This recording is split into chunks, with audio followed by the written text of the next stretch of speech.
लोकतंत्र में हर चुनाव सिर्फ एक सीट का फैसला नहीं करता। कई बार एक छोटा सा उपचुनाव बड़ी राजनीतिक कहानी का संकेत भी बन जाता है। पटना की बांकीपुर विधानसभा सीट आज इसी ही एक कहानी के केंद्र में है।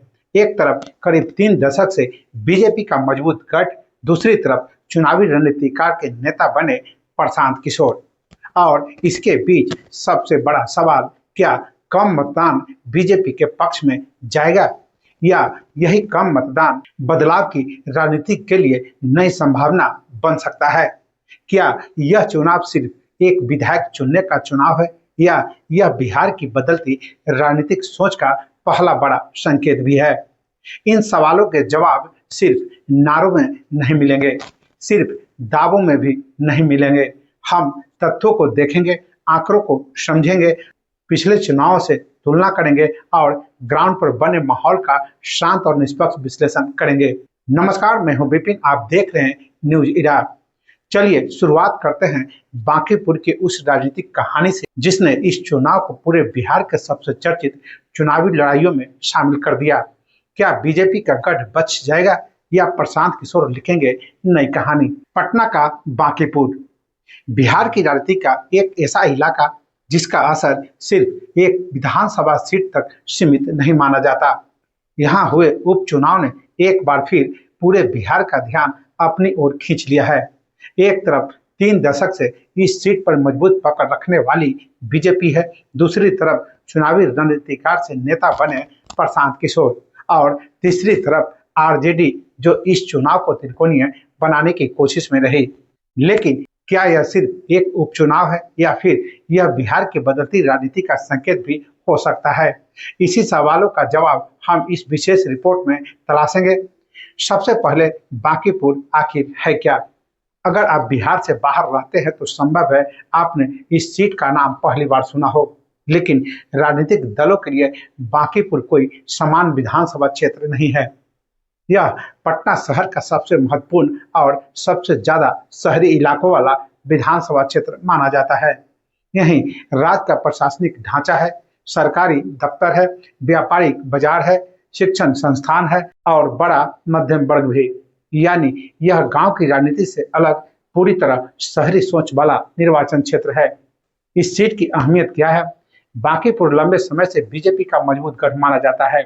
राजनीतिक रिकॉर्ड देखें तो 1995 के बाद इस सीट पर बीजेपी लगातार जीत दर्ज करती रही है। यानी कि करीब 3 दशक से कोई भी दल इस किले को नहीं भेज सका। यही वजह है कि इस बार का उपचुनाव सिर्फ एक सीट का चुनाव नहीं, बल्कि बीजेपी के राजनीतिक प्रभाव की परीक्षा भी माना जा रहा है। उपचुनाव की नौबत क्यों आई? यह सीट बीजेपी के वरिष्ठ नेता नितिन नवीन के इस्तीफे के बाद खाली हुई। नितिन नवीन लगातार कई बार बांकीपुर से विधायक रहे। इस दौरान उन्होंने खुद को शहर के राजनीति का प्रमुख चेहरा बनाया। ऐसे में उनके बाद बीजेपी के सामने सबसे बड़ी चुनौती थी, क्या वह अपना परंपरागत वोट बैंक वैसा ही बनाए रख पाएगी? लेकिन इस बार चुनाव अलग क्यों था? क्योंकि इस बार मैदान में थे प्रशांत किशोर। वही प्रशांत किशोर जो वर्षों तक देश के कई बड़े नेताओं और दलों के चुनावी रणनीतिकार रहे। लेकिन इस बार वह किसी और की रणनीति नहीं बना रहे थे, बल्कि पहली बार अपने लिए जनादेश मांग रहे थे। इसलिए यह चुनाव दो व्यक्तियों के बीच मुकाबला नहीं था, बल्कि दो अलग राजनीतिक मॉडलों के बीच भी था। एक तरफ संगठन आधारित राजनीति, दूसरी तरफ बदलाव की राजनीति का दावा। मतदान वाले दिन क्या तस्वीर रही? मतदान खत्म हुआ और सबसे ज्यादा चर्चा किस बात की हुई? कम मतदान। चुनाव आयोग के आंकड़ों के अनुसार करीब 34.16% मतदान दर्ज किया गया। यानी करीब 2/3 मतदाता मतदान करने नहीं पहुंचे। क्या यह समान बात है? पूरी तरह नहीं। लेकिन बांकीपुर का इतिहास देखें तो यहाँ मतदान हमेशा राज्य के औसत से कम रहा है।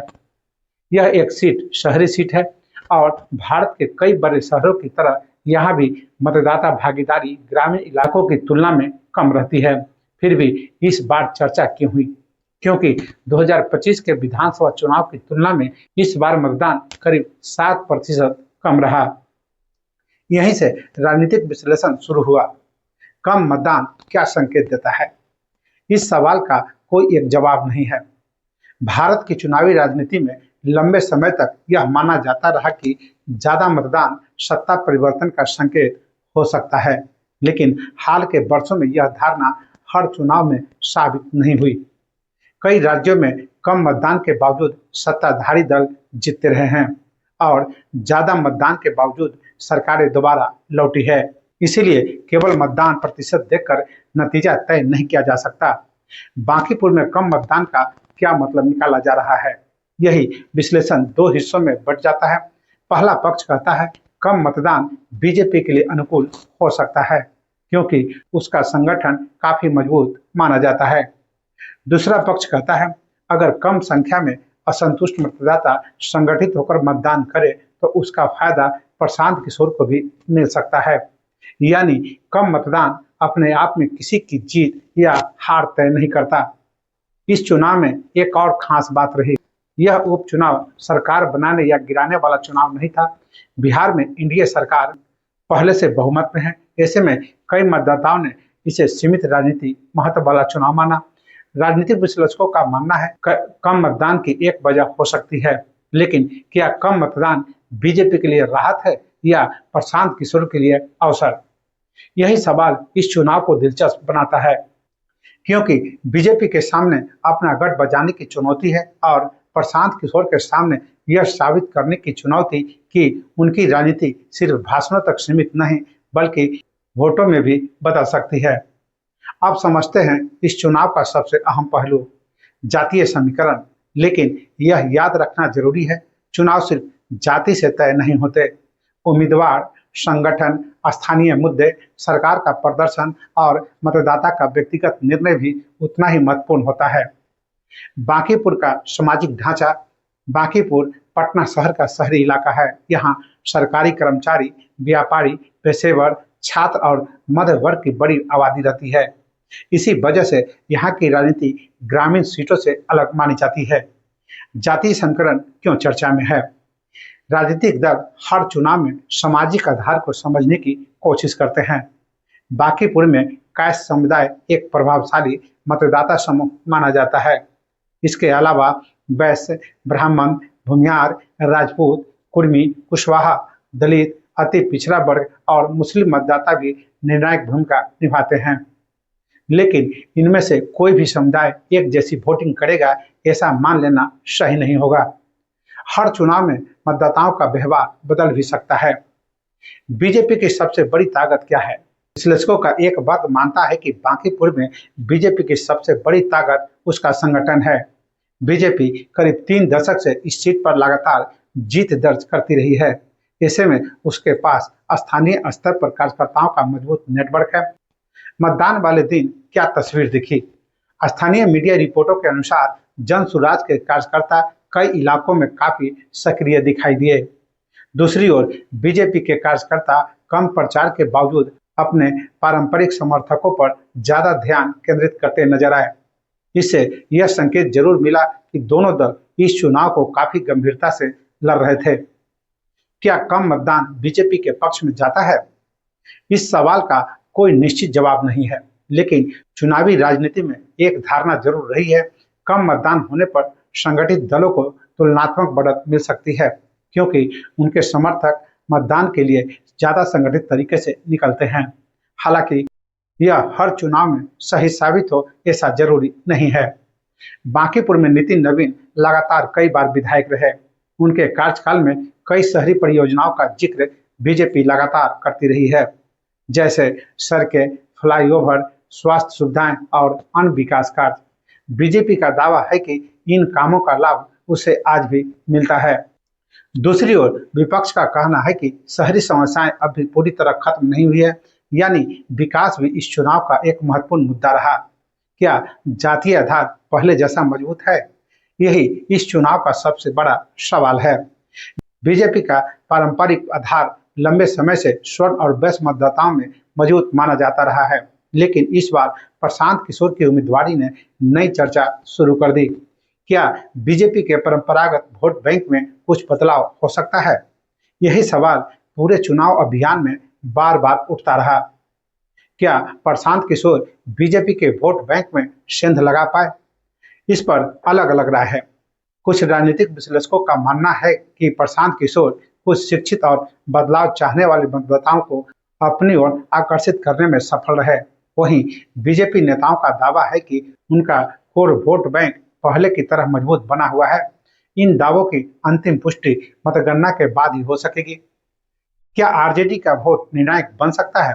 बांकीपुर में आरजेडी भी मुख्य दावेदारों में रही है, लेकिन चुनाव प्रचार के दौरान कई राजनीतिक पर्यवेक्षकों ने यह आकलन किया कि मुकाबला धीरे धीरे बीजेपी और जनसुराज के बीच सिमटता दिखा। अगर विपक्षी वोट दो हिस्सों में बटे तो इसका लाभ बीजेपी को मिल सकता है, लेकिन किसी एक उम्मीदवार के पक्ष में ध्रुवीकरण हुआ तो तस्वीर बदल भी सकती है।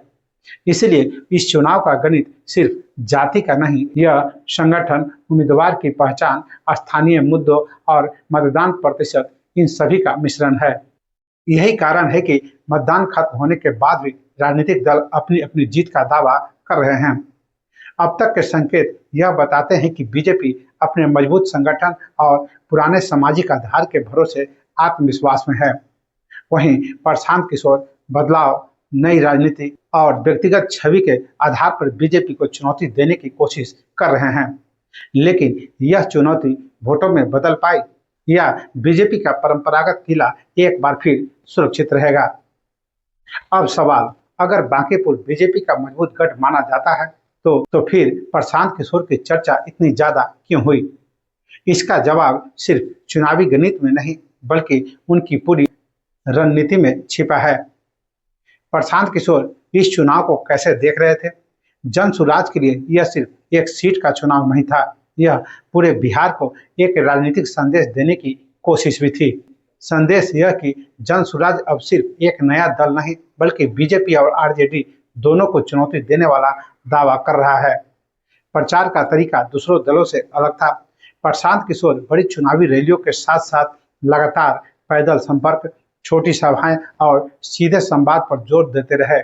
उनके भाषणों में जाति से ज्यादा शिक्षा, रोजगार, स्वास्थ्य, भ्रष्टाचार और बिहार से पलायन जैसे मुद्दे सुनाई दिए। क्या इन मुद्दों का असर हुआ? इसका स्पष्ट जवाब मतगणना के बाद ही मिलेगा। युवाओं का मुद्दा क्यों महत्वपूर्ण है? बांकीपुर पटना शहर का हिस्सा है। यहाँ प्रतियोगी परीक्षा की तैयारी करने वाले हजारों छात्र रहते हैं। कोचिंग संस्थान है, हॉस्टल है और नौकरी की तैयारी कर रहे बड़ी संख्या में युवा मतदाता है। ऐसे में रोजगार, सरकारी भर्ती और पेपर लीक जैसे मुद्दे स्वाभाविक रूप से चुनावी चर्चा का हिस्सा बने। प्रशांत किशोर ने इन मुद्दों को अपनी राजनीति का केंद्र बनाया। उन्होंने कहा, बिहार का सबसे बड़ा संकट बेरोजगारी है। उन्हें शिक्षा व्यवस्था, प्रतियोगी परीक्षाओं और युवाओं के पलायन पर लगातार सवाल उठाए। लेकिन क्या सिर्फ मुद्दे चुनाव जिता देते हैं? जरूरी नहीं। बीजेपी का जवाब क्या था? बीजेपी ने अपना प्रचार स्थानीय विकास, संगठन और स्थिर सरकार के मुद्दे पर केंद्रित रखा। पार्टी का संदेश था, अगर राज्य और केंद्र दोनों जगह एक ही गठबंधन की सरकार है तो विकास कार्यों की गति बनी रहेगी। क्या मतदाता बदलाव चाहता है? यह सवाल पूरे चुनाव के दौरान बार बार पूछा गया। कुछ मतदाता नई राजनीति की बात करते दिखाई दिए। कुछ ने कहा नई सोच को मौका मिलना चाहिए, लेकिन उतनी ही संख्या में ऐसे मतदाता भी मिले जिन्होंने कहा स्थिरता और अनुभव भी उतने ही जरूरी है। यानी मतदाता पूरी तरह एक दिशा में जाता हुआ नजर नहीं आया। आरजेडी इस तस्वीर में कहां थी? आरजेडी ने अपना उम्मीदवार उतारा, लेकिन चुनाव प्रचार के दौरान कई राजनीतिक पर्यवेक्षकों का मानना रहा कि मुकाबले की चर्चा धीरे धीरे बीजेपी और जनसुराज के बीच सिमट गई। हालांकि आरजेडी का परंपरागत वोट कितना उसके साथ रहा और कितना दूसरी ओर गया, इसका जवाब सिर्फ मतगणना दे सकती है। क्या यह चुनाव प्रशांत किशोर की राजनीतिक परीक्षा भी है? कई विश्लेषक इसे जनसुराज के लिए सबसे महत्वपूर्ण चुनावों में से एक मानते हैं। अगर बीजेपी के गढ़ में उन्हें अपेक्षा से अधिक समर्थन मिलता है तो यह आगे की राजनीति के लिए महत्वपूर्ण संदेश माना जाएगा। लेकिन अगर परिणाम पिछले चुनावों जैसा रहता है तो जनसुराज को अपनी रणनीति पर फिर से विचार करना पड़ सकता है।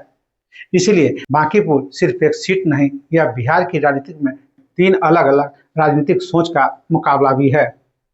पहली, संगठन आधारित राजनीति। दूसरी, पारंपरिक सामाजिक समीकरण। और तीसरी, नई राजनीति, जिसका दावा प्रशांत किशोर कर रहे हैं। लेकिन आखिर फैसला कौन करेगा? न तो टीवी स्टूडियो करेगा, न राजनीतिक विश्लेषक और न ही सोशल मीडिया। लोकतंत्र में अंतिम फैसला मतदाता करता है और उस फैसले का पता मतगणना के दिन ही चलता है। इसकी पुष्टि केवल मतगणना के बाद ही होगी। इस चुनाव का सबसे बड़ा संदेश क्या हो सकता है? अगर बीजेपी जीतती है तो वह कहेगी कि उसकी संगठन और पारंपरिक सामाजिक आधार अब भी मजबूत है। अगर प्रशांत किशोर अपेक्षा से बेहतर प्रदर्शन करते हैं तो जनसुराज इसे अपने राजनीतिक विस्तार की शुरुआत बताएगी। यानी यह चुनाव दोनों पक्षों के लिए सिर्फ जीत या हार का सवाल नहीं, बल्कि राजनीतिक संदेश का भी चुनाव है। बिहार की राजनीति पर क्या असर पड़ेगा? संख्या के हिसाब से एक सीट सरकार की स्थिति नहीं बदलेगी, लेकिन राजनीतिक असर काफी बड़ा हो सकता है। अगर बीजेपी अपना गढ़ बचाती है तो वह आगामी चुनावों में अपने संगठन पर और ज्यादा भरोसा करेगी। अगर जनसुराज अपेक्षा से बेहतर प्रदर्शन करती है तो बिहार की विपक्षी राजनीति नई दिशा में बढ़ सकती है। बांकीपुर उपचुनाव हमें 3 महत्वपूर्ण बातें सिखाता है। पहली, चुनाव सिर्फ जातीय समीकरण से तय नहीं होते। दूसरी, मजबूत संगठन अब भी भारतीय राजनीति का सबसे बड़ा हथियार है। और तीसरी, नई राजनीति का दावा तभी मजबूत माना जाता है जब वह मतों में बदल सके। इसीलिए इस चुनाव का असली फैसला न तो चुनावी चर्चाएं करेगी, न एग्जिट पोल, न ही सोशल मीडिया। अंतिम फैसला मतपेटी में बंद है और उस पर आखिरी मोहर मतगणना के दिन लगेगी। बांकीपुर सिर्फ पटना की एक विधानसभा सीट नहीं है, यह बिहार के बदलती राजनीति का एक महत्वपूर्ण संकेत भी है। क्या बीजेपी अपनी मजबूत किला बचा पाएगी? क्या प्रशांत किशोर अपने पहले चुनाव में नई राजनीतिक जमीन तैयार कर पाएंगे, या मतदाता कोई तीसरा संदेश देंगे? इन सभी सवालों का जवाब अब मतगणना के साथ सामने आएगा। तब तक इंतजार कीजिए, क्योंकि लोकतंत्र में सबसे अंतिम और सबसे महत्वपूर्ण आवाज मतदाता की होती है। नमस्कार।